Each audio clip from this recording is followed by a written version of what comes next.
आकाशवाणी संबलपुर आंचलिक खबर पढ़ुचन आशुतोष पाणिग्राही। जोहार। पहला मुख्य खबर संबलपुर फिफा मान तीनटा फुटबॉल पड़िया तैयार हवा कहले मुख्यमंत्री। दिनकिया गस्ती संबलपुर आसिक भिन्न भिन्न कार्यक्रम दौन जो राज्य समन्वय और सहभागिता थी क्रीडार भविष्यत उन्नति पार्बा कहले राज्यपाल। ओडिशा प्राकृतिक विपर्यय मुकाबला करी शून्य जीवन हानि लक्ष्य हासिल करिछे कहले जातीय विपर्यय परिचालना कर्तृपक्ष। और कालबैशाखीर प्रभाव थी राज्यर भिन्न भिन्न जगह बिजली मारिक वर्षा हो पारे बोली पाणीपाग केन्द्र सतर्क सूचना। एथर पूरा खबर संबलपुर फिफा मान तीनटा फुटबॉल पड़िया तैयार हवा संबलपुर और पश्चिम ओडिशार मानचित्र थी नुआ अध्याय जोड़ी हवा बोली मुख्यमंत्री मोहन चरण माझी कहिछन। संबलपुर गस्ती आसिक मुख्यमंत्री संबलपुर फुटबॉल एकाडेमी परिसर आज घास बिहन बुनिक उन्नतीकरण शुभ देछन। इ अवसर मुख्यमंत्री कहिछन वर्षा हेले भेल इठाने फुटबॉल खेला जी पारबा आउ से धरण पड़िया तैयार हवा इठाने अनेक खेलाली तालीम नबार सहित जातीय स्तर ना करिछन बोली मुख्यमंत्री कहिछन। मुख्यमंत्री कहिछन 2007 मसीहारू आरंभ होइतबा एही एकाडेमी आज राज्यर क्रीड़ा प्रतिभा मानक जातीय स्तर में परिचय करैबारे ये गोटे बहुत बड़ पश्चिम ओडिशा केवल नुह सारा ओडिशा पई गोटे बड़ ये माध्यम बनिछि।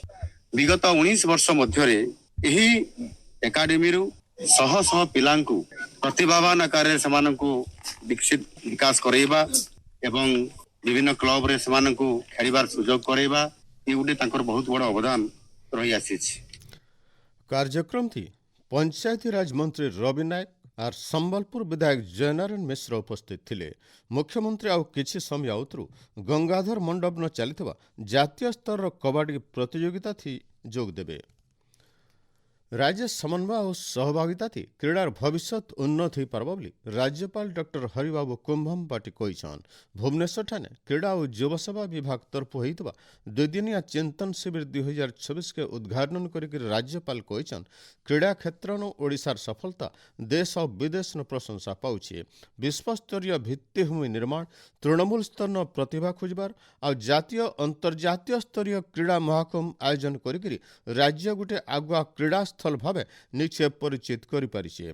चिराचरित प्रथानु बाहर करिक अभिज्ञतार शिक्षा ग्रहण कले नवसृजन उद्भावन और क्रीड़ा क्षेत्र न वैप्लविक परिवर्तन संभवपर हेबा।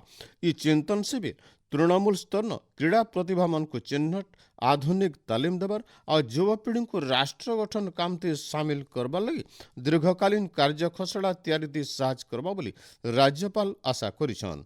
कार्यक्रम थी क्रीड़ा और युव व्यापार मंत्री सूर्यवंशी सूरज जोग देकर कहिछन प्रधानमंत्री नरेंद्र मोदी दूरदृष्टि संपन्न नेतृत्व थी ओडिशा के देशर क्रीड़ा क्षेत्र हिसाब से गढ़वार लगी सरकार प्रतिश्रुतिबद्ध। देश गोटे वैश्विक क्रीड़ा महाशक्ति दिखे अग्रसर होउछि। इ लक्ष्य सठिक खेल संस्कृति प्रसार थी सहयोग करि पारबा।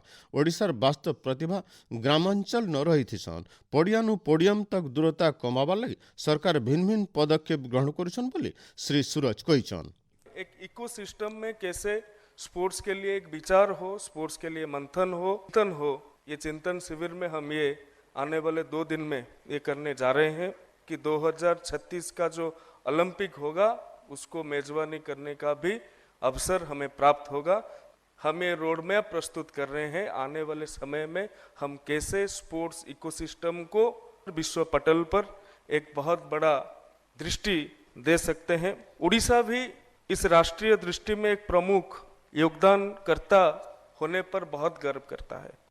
शिविर थी सरकार और विभाग कार्यपंथा बाबद मानस मंथन उपरे भिन्न भिन्न कार्यक्रम हेउछि। प्राकृतिक विपर्यय मुकाबला करिक ओडिशा शून्य जीवन हानि लक्ष्य हासिल करिছে बोली जातीय विपर्यय परिचालना कर्तृपक्षर मुख्य कृष्णस्वरूप बच्च कहिछन। भुवनेश्वर लोकसभा भवन ठाने जातीय विपर्य परिचालना कर्तृपक्ष एनडीएमए आउ ओडिशा राज्य विपर्य परिचालना कर्तृपक्ष ओएसडीएमए तरफ होइतबा सांबादिक सम्मेलन थी जोग देकर श्री वत्स कहिछन ब्रिक्स सम्मेलन थी जलवायु परिवर्तन मुकाबला उन्नत मान ज्ञान कौशल व्यवहार और तृणमूल स्तर नु कार्यदक्षता बढ़ावार उपरे जोर दिया जाइछे।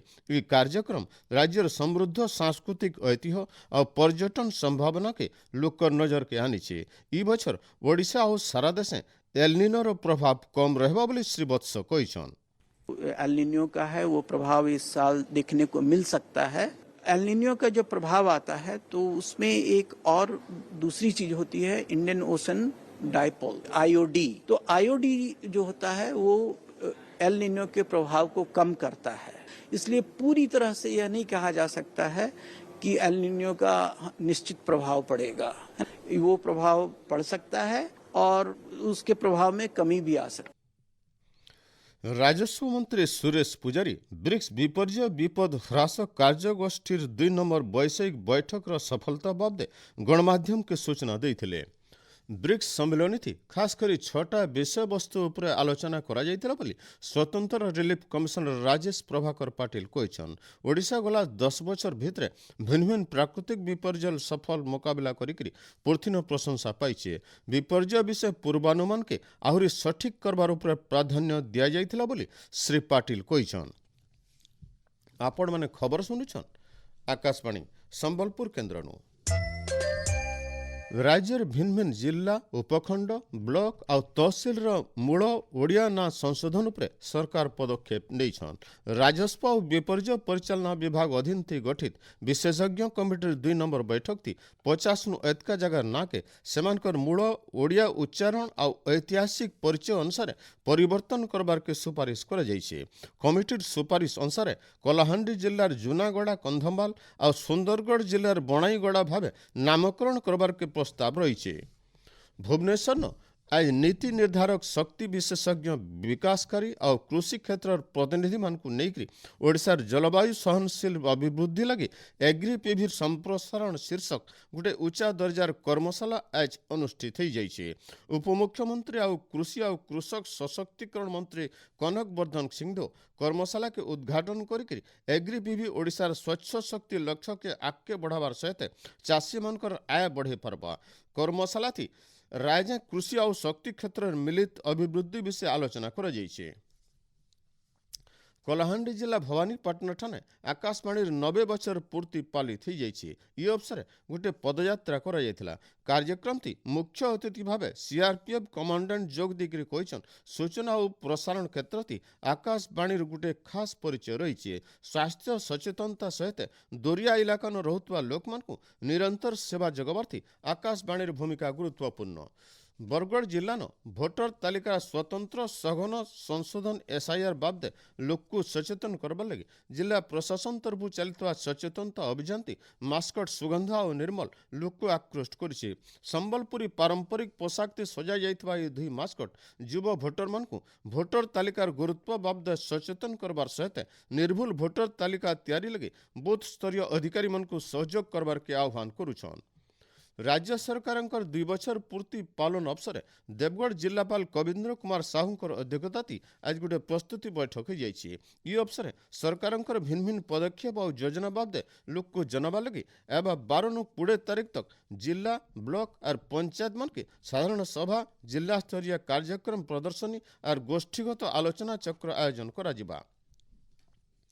कटक जवाहरलाल नेहरू इंडोर स्टेडियम ठाने मुख्यमंत्री ट्रॉफी 2-0 के सांसद भतृहर महताब उद्घाटन करिछन। ई अवसर जोन स्तरीय कबाड़ी प्रतियोगिता 2026 पहला संस्करण आज मूल होइछे।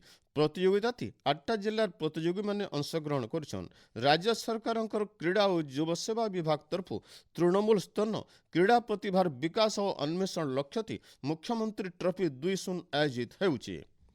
काल बैशाखीर प्रभाव थी राज्यर भिन्न भिन्न जगह बिजली मारिक वर्षा हेबार संभावना रही है। 24 घंटा भितर धुका गड्डी सहित वर्षा हो पारे बोली 23टा जिला के भुवनेश्वर आंचलिक पाणीपाग विज्ञान केन्द्र तरफ सतर्क सूचना जारी कराई। सियाड़े राज्यर समुद्र खणी इलाकान जबर गरम होउछि। दक्षिण पश्चिम मौसुमी वायु आसबार तक गुलगुली लगी रहबा।